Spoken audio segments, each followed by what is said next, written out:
নমস্কার বন্ধুরা, শ্রুতির তরফ থেকে সুজাতা আপনাদের সামনে আবৃত্তি করছে সুকান্ত ভট্টাচার্যের লেখা আগামী। জড় নই, মৃত নই, নই অন্ধকারের খনিজ।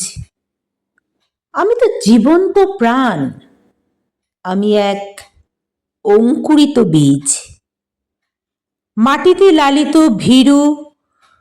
শুধু আজ আকাশের ডাকে মেলেছি সন্নিগ্ধ চোখ, স্বপ্ন ঘিরে রয়েছে আমাকে। যদিও নগণ্য আমি, তুচ্ছ বটবৃক্ষের সমাজে, তবু ক্ষুদ্র এ শরীরে গোপনে মর্মর ধ্বনি বাজে। বিদীর্ণ করেছি মাটি, দেখেছি আলোর আনাগোনা, শিখরে আমার তাই অরণ্যের বিশাল চেতনা।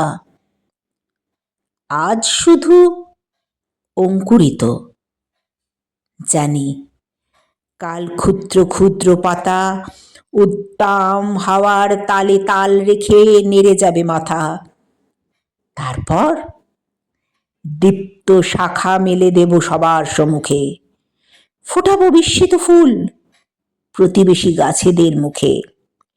সংহত কঠিন ঝড়ে দৃঢ় প্রাণ প্রত্যেক শিখরে, শাখায় শাখায় বাধা প্রত্যাহত হবে জানি ঝড়।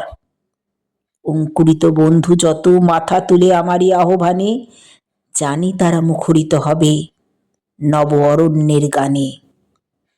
আগামী বসন্তে যেন মিশে যাব বৃহতের দলে, জয়ধ্বনি কিশলয়ে সম্বর্ধনা জানাবে সকলে। ক্ষুদ্র আমি, তুচ্ছ নই, জানি আমি ভাবি বনস্পতি। বৃষ্টির মাটির রসে পাই আমি তারই তো সম্মতি। সেদিন ছায়ায় এসো, হানো যদি কুঠার আঘাতে, তবুও তোমায় আমি হাতছানি দেব বারে বারে। ফল দেব, ফুল দেব, দেব আমি পাখিরও কুজন। এই মাটিতে পুষ্ট তোমাদের আপনজন। ধন্যবাদ।